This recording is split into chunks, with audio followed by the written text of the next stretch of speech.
Yiero mar piny Tanzania kendo kelo kethruok mar mwandu magikone sirikal oketo kum matamo oganda wuotho oko chakre saa 12 odhiambo kawuono.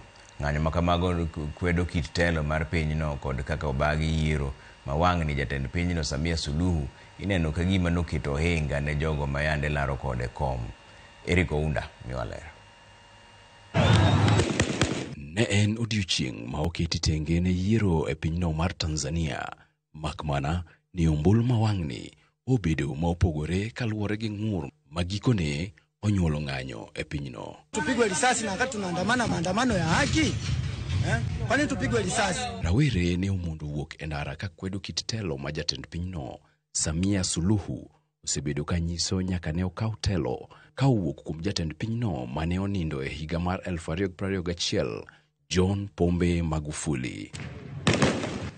Mae timore e kinde ma Suluhu to ne omondo okinyi ma ogoyo ombulu kendo kwayo jopiny mondo oket kwe kendo go ombulu kaka ratiro margi. Nataka niseme kwamba nami tayari nimeshakamilisha zoezi hili na niwaombe wa Tanzania wale ambao bado wako nyumbani wajitokeze, waende wakafanye wakatimize haki yao, wakapige kura, chagua viongozi wanaowataka.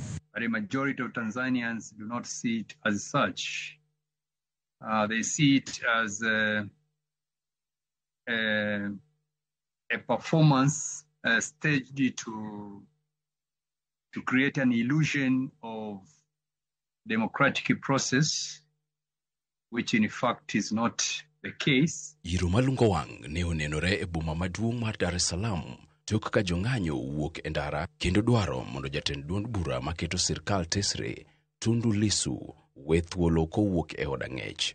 Jong'anyo bende ne oketho mwandu mathoth tok tia mach e ndara. Jong'anyo bende ne olero ni moko kuom gik ma gidwaro en duol mabiro tayo yiero e yo makare. Tunataka tume huru ya uchaguzi ili kila Mtanzania ashiriki kuchagua kiongozi anayemtaka. Nyaka sani yore mag tudruok mag mbui olor e piny Tanzania mangima ka kum bende oketi matamo jopiny wuok oko chakre saa 12 odhiambo.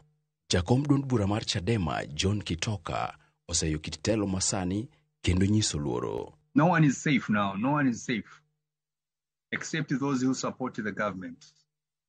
But anyone who dares criticize Samia's regime or criticizes the way she conducts herself and the way she runs the government, none of us is safe. Eric Ounda, Ramogi TV.